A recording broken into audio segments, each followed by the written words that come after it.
मेरे दोस्त, लाइफ में सफलता हासिल करना चाहते हो, लाइफ में सक्सेस पाना चाहते हो तो एक बात याद रखना।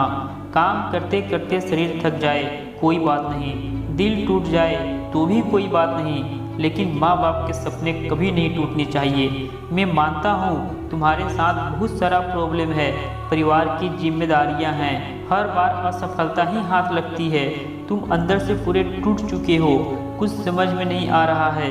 पर जिसके ऊपर घर के जिम्मेदारियों का बोझ होती है ना, उनको रूठने या टूटने का हक नहीं होता, उनको इस दर्द को सहना ही होगा।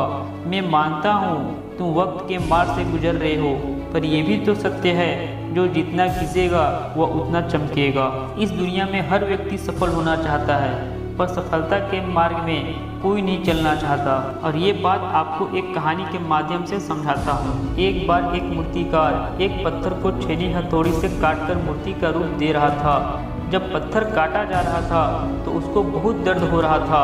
कुछ देर तो पत्थर ने बर्दाश्त किया, पर जल्द ही उसका दरिया जवाब दे गया।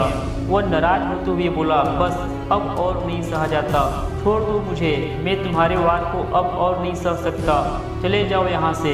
मूर्तिकार ने समझाया, मैं तुम्हें भगवान की मूर्ति के रूप में तराश रहा हूँ, अगर तुम कुछ दिनों का दर्द बर्दाश्त कर लोगे तो जीवन भर लोग तुम्हें पूजेंगे, दूर दूर से लोग तुम्हारे दर्शन करने आएंगे, दिन रात पुजारी तुम्हारी देखभाल में लगे रहेंगे। और ऐसा कहकर उसने अपने औजार उठाए ही थे कि पत्थर क्रोधित होते हुए बोला, मुझे मेरी ज़िंदगी खुद जीने दो, मैं जानता हूँ मेरे लिए क्या अच्छा है क्या बुरा, मैं आराम से यहाँ पड़ा हूँ, चले जाओ, मैं अब जरा से भी तकलीफ नहीं सह सकता।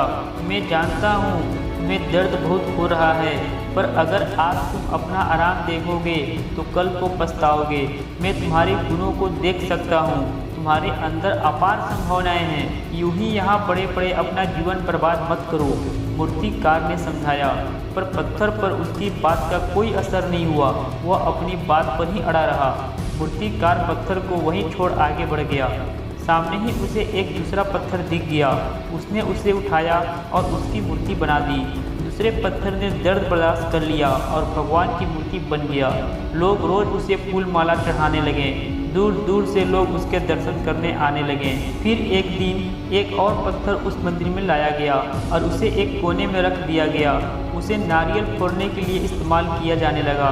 वह कोई और नहीं बल्कि वही पत्थर था जिसने मूर्तिकार को उसे छूने से मना कर दिया था। अब वह मन ही मन पछता रहा था कि काश उसने उसी वक्त दर्द सहन कर लिया होता तो आज समाज में उसके भी कुछ होती, सम्मान होती, कुछ दिनों की ही वह पीड़ा इस जीवन भर के कष्ट से बचा लेती। दोस्त, हमारे लिए ये निर्णय लेने का सही समय है कि हमें आज दर्द बर्दाश्त करना है या मौज मस्ती करनी है और फिर जीवन भर का दर्द झेलना है। आज आप किसी एग्ज़ाम की तैयारी कर रहे हो या जो भी स्किल सीखने की कोशिश कर रहे हो, उसमें अपना 100% लगाइए। होने दीजिए अपने ऊपर तकलीफ़ों के वार, हार मत मानिए, उस दूसरे पत्थर की तरह अभी सह लीजिए और अपने लक्ष्य को प्राप्त करिए, ताकि पहले पत्थर की तरह आपको जीवन भर कष्ट ना सहना पड़े। दोस्तों, ये स्टोरी थोड़ी सी भी आपको अच्छा लगे तो वीडियो को लाइक जरूर करें और ऐसा ही मोटिवेशन वीडियो देखने के लिए चैनल को सब्सक्राइब भी कर लें। मिलते हैं बहुत जल्द अगले वीडियो के साथ। जय हिंद, जय भारत।